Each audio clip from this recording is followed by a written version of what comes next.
నమస్తే, good afternoon. Welcome to mummies kitchen ప్రేమతో. జీవితం అంటే ఆనందం, ఆనందం అంటే ఆరోగ్యం, ఆరోగ్యం అంటే అన్ని రకరకాల వంటకాలని ఆస్వాదించడం. అలాంటి రుచికరమైన వంటకాలని పరిచయం చేయడానికి వచ్చిందే మమ్మీస్ కిచెన్ లో ఫ్రైడే సెగ్మెంట్.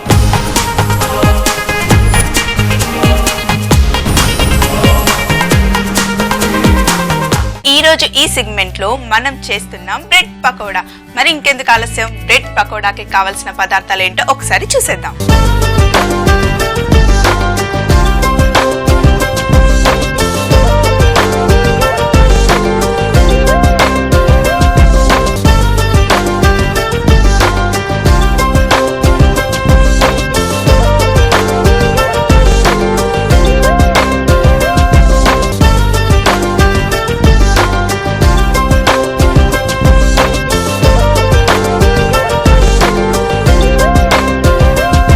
ఫస్ట్ మనం బ్రెడ్ పకోడా చేసుకోవడానికి ఒక పౌడర్ చేసుకోవాలి, లైట్ మసాలా లాగా.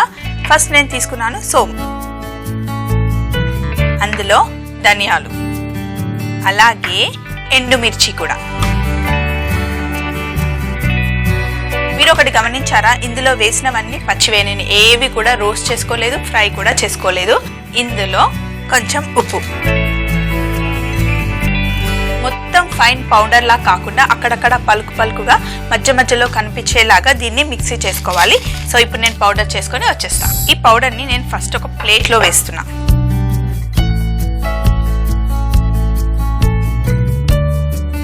ఈ పౌడర్ లో కరివేపాకుని సన్నగా తరిగి పెట్టాను. కరివేపాకు, అలాగే జీడిపప్పుని కూడా కొంచెం చిన్న చిన్న ముక్కలుగా తరిగి పెట్టుకున్నా. దీంతో పాటు కొత్తిమీర కూడా, ఇంకా పుదీనా. కొత్తిమీర, పుదీనా రెండింటిని సన్నగా తరిగి ఇందులో వేసాము. ఇప్పుడు మొత్తం ఒకసారి కలపాలి. బ్రెడ్ పకోడా అంటే జనరల్ గా బ్రెడ్ పకోడా అనగానే బ్రెడ్ మధ్యలో మసాలాని స్టఫ్ చేసి మళ్ళీ బ్రెడ్ పైన పెట్టేసి కట్ చేసి అప్పుడు శనగపిండిలో ముంచేసి పకోడా చేస్తారు కదా. కానీ ఇప్పుడు నేను చేసే పకోడా అలా చేయట్లేదు, కొంచెం డిఫరెంట్ గా ఉంటుంది, మీరు చూస్తూ ఉండండి. సో ఇప్పుడు ఇది కలిపేశాను కదా, ఈ మసాలా అయితే రెడీ అయిపోయింది. పక్కన పెట్టేసుకొని ఫస్ట్ పిండి కలుపుకుందాం. ఒక బౌల్ తీసుకొని శనగపిండిని నార్మల్ గా మనం బజ్జీలకి కొంచెం పల్చగా కలుపుకుంటాం కదా, అలా కాకుండా చాలా తిక్కుగా కలుపుకోవాలి. ఈ శనగపిండికి సరిపడా ఉప్పు, అలాగే మనం బజ్జీలు వేసుకునేటప్పుడు ఎప్పుడైనా కూడా సోడా వేస్తాం కదా, ఇప్పుడు కూడా ఈ పకోడీకి మనం సోడా వేసుకోవాలి. కొంచెం సోడా వేసిన తర్వాత వెన్న, ఇందులో బటర్ వేయాలి. బటర్ వేస్తే మంచిగా క్రిస్పీనెస్ వస్తుంది, తింటూ ఉంటే కరకరలాడుతాయి మన బ్రెడ్ పకోడా.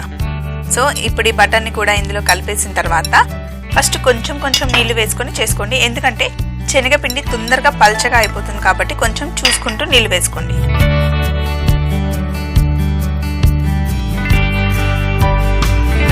మళ్ళీ చెప్తున్నాను, దీనికి మటుకి మనం చేసుకునే ఈ స్టైల్ బ్రెడ్ పకోడాకి మటుకి థిక్ బ్యాటర్ చేసుకోవాలి. ఇప్పుడు చూడండి నేను ఎంత థిక్గా చేసుకున్నానో.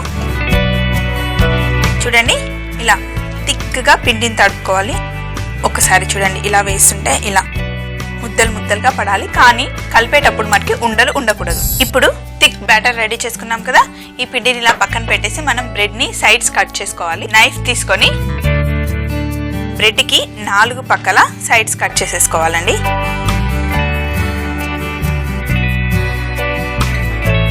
ఇలాగే మీరు ఎన్ని బ్రెడ్లు తీసుకుంటే అన్నిటికీ ఇలా సైడ్స్ కట్ చేసేసుకోండి. ఇప్పుడు మీ ఇష్టం, మీకు బ్రెడ్ పకోడా ఏ షేప్లో చేసుకోవాలనిపిస్తే అలా చేసుకోండి. నేనైతే ఇలా 4 ముక్కలు కట్ చేసి పెట్టుకున్నాను.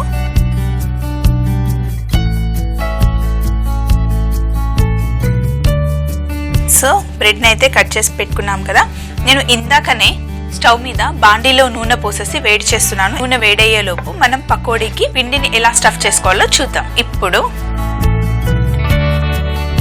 పిండిని కొంచెం ఇలా వేసి ఒక చిన్న నైఫ్ తీసుకొని స్ప్రెడ్ చేసుకోండి. నేను మొత్తం ఒకే షేప్లో రావాలని చెప్పి ఇలా చేస్తున్నాను. మీకు టైం వేస్ట్ అవుతుంది అనుకుంటే కనుక అందులో ముంచినా కూడా పర్వాలేదండి.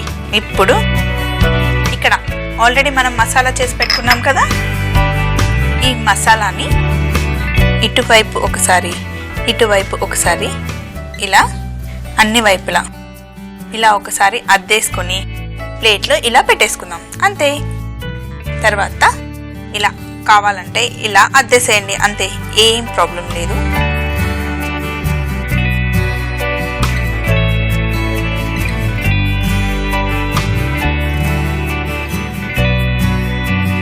అన్ని బ్రెడ్ పకోడాస్కి మసాలాను అద్ది పెట్టేశాను కదా.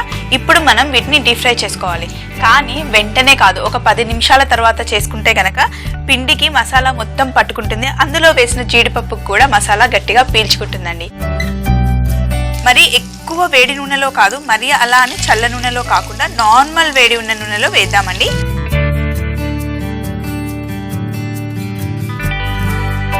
చూడండి, మనం నూనెలో వేసినా కూడా చక్కగా మనం పట్టించిన మసాలా అలాగే ఉంది కదా. పైన కొంచెం కరివేపాకు సైడ్కి వచ్చింది, కానీ మనం వేసిన జీడిపప్పు ఇంకా శనగపప్పులో అక్కడక్కడ మనకి రెడ్గా మిర్చి కనిపిస్తుంది కదా, అంతా బాగా పట్టుకుంటుందండి. అందుకే ఒక 10 నిమిషాలు ఆగిన తర్వాతనే నేను నూనెలో వేయమని చెప్పాను. చూడండి ఎంత కలర్ఫుల్గా ఉన్నాయో మన బ్రెడ్ పకోడా. ఇవి వేగిపోయే లోపు ఒక ప్లేట్ తీసుకుందాం. అలాగే నాప్కిన్స్ కూడా తీసుకుని, మనం నూనెని గట్టిగా పీల్చుకుంటుంది కదా, అందుకే ప్లేట్లో వేసి పెట్టుకుందాం. ఇప్పుడు చూడండి పైన మంచిగా రెడ్ కలర్ వచ్చాయి కదా, వాటిని ఈ ప్లేట్లో వేసేద్దాం. చూడండి పైన మనం వేసిన జీడిపప్పు మంచిగా గోల్డెన్ కలర్ వచ్చింది కదా. అలాగే మిగిలిన బ్రెడ్ పకోడాల్ని కూడా ఫ్రై చేసుకుందాం.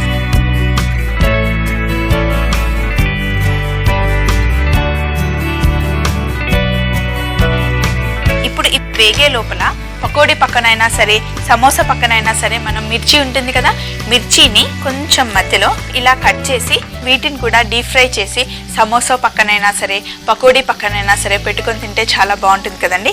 అందుకే నేను మిర్చిని ఇలా కట్ చేశాను. వీటిని కూడా డీప్ ఫ్రై చేస్తాను. సో ఇప్పుడు ఒక పక్కన వేగిపోయాయి మన బ్రెడ్ పకోడా. మళ్ళీ రెండో వైపు. పిల్లలకి ఇచ్చేటప్పుడు మనకి మిర్చి ఇవ్వకండి, వాళ్ళు తినలేరు కదా. పెద్దవాళ్ళకి మనకైతే బాగుంటాయి. సో ఇవి కూడా చక్కగా వేగిపోయాయి. ఇప్పుడు ఇవి కూడా ప్లేట్లో వేసేసుకొని మనం కట్ చేసి పెట్టుకున్న పచ్చిమిర్చి, ఇవి కూడా రెండు వైపులా మంచిగా వేగే లోపల నేను ప్లేట్ తీసుకొని మంచిగా వీటిని ప్లేటింగ్ చేస్తానండి. చూడండి ఇక్కడ చక్కగా ప్లేట్ పెట్టుకున్నాను. సన్నగా తరిగిన రౌండ్గా సన్నగా తరిగిన ఉల్లిపాయలు, దానిపైన నిమ్మకాయ బద్ద, ఇప్పుడు మన బ్రెడ్ పకోడా. చూస్తుంటే ఎంత కలర్ఫుల్గా ఉన్నాయి కదా, మంచిగా క్రిస్పీగా. మనం వేసిన జీడిపప్పు, కరివేపాకు, మధ్య మధ్యలో ఎండుమిర్చి, చూస్తుంటే చాలా కలర్ఫుల్గా ఉన్నాయి కదండి.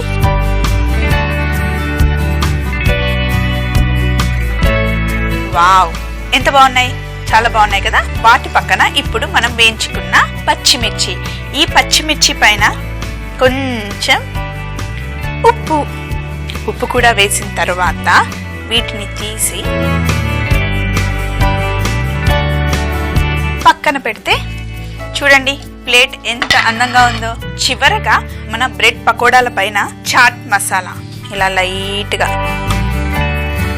ఇలా కొంచెం చాట్ మసాలా పైన వేసుకొని తింటే కనుక చాలా చాలా బాగుంటుందండి. ఇప్పుడు నేను మీకు చూపిస్తాను. మనం చేసుకున్నాం కదా ఈ బ్రెడ్ పకోడా, పైన జీడిపప్పు, మళ్ళీ కరివేపాకు, ఎండుమిరపకాయలు, చూస్తుంటే ఎంత బాగుంది కదా. ఇలా తీస్తే కనుక మధ్యలో బ్రెడ్ ఉంది, పైనంతా కోటింగ్ చక్కగా పట్టుకుంది కదా. తింటూ ఉంటే మధ్య మధ్యలో క్రిస్పీగా, లోపల సాఫ్ట్గా బ్రెడ్ అసలు సూపర్గా ఉందండి. చూసారు కదా, ఈరోజు మన బ్రెడ్ పకోడా ఎప్పుడు రెగ్యులర్గా చేసుకునేలా కాకుండా డిఫరెంట్గా, ఇంకా చాలా చాలా టేస్టీగా. అందుకే నేను ఎప్పుడు మీకు చెప్తానండి, మమ్మీస్ కిచెన్ ప్రేమతోలో వావ్ అనిపించే వంటకాలు ఇంత సింపుల్ అనిపించే విధానాలతో రోజు నేనైతే చూపిస్తున్నాను. మీరు కూడా నోట్ చేసుకుని తప్పకుండా ట్రై చేయండి. బ్రెడ్ పకోడా తయారీ విధానం: ముందుగా మిక్సీ జార్లో సోంపు, ధనియాలు, ఎండుమిర్చి, ఉప్పు వేసి గరుకుగా మిక్సీ పట్టుకోవాలి. దీనిని ఒక ప్లేట్లో వేసుకొని కరివేపాకు, జీడిపప్పు, కొత్తిమీర, పుదీనా వేసి కలుపుకోవాలి. ఒక బౌల్ తీసుకొని అందులో శనగపిండి, బేకింగ్ సోడా, బటర్, కొద్దిగా నీరు పోసి థిక్ బ్యాటర్ లాగా కలుపుకొని పక్కన పెట్టుకోవాలి. తరువాత బ్రెడ్ ని ముక్కలుగా కట్ చేసుకొని బ్యాటర్ లో ముంచుకొని ముందుగా చేసి పెట్టుకున్న మసాలా మిశ్రమాన్ని అంటించుకొని నూనెలో ఫ్రై చేసుకోవాలి. చివరగా ఉల్లిపాయలు నిమ్మకాయతో గార్నిష్ చేసుకున్న ప్లేట్లో వేసి చివరగా ఫ్రై చేసిన పచ్చిమిర్చి వేసి చాట్ మసాలా చల్లుకుంటే బ్రెడ్ పకోడా రెడీ. మళ్ళీ సోమవారం రోజు 2:45 మన సెగ్మెంట్ లంచ్ బాక్స్ తో మంచి రెసిపీతో మీ ముందుంటుంది స్వప్న. మరి అప్పటి వరకు మమ్మీస్ కిచెన్ లో ఎంతో ప్రేమతో బాయ్ బాయ్.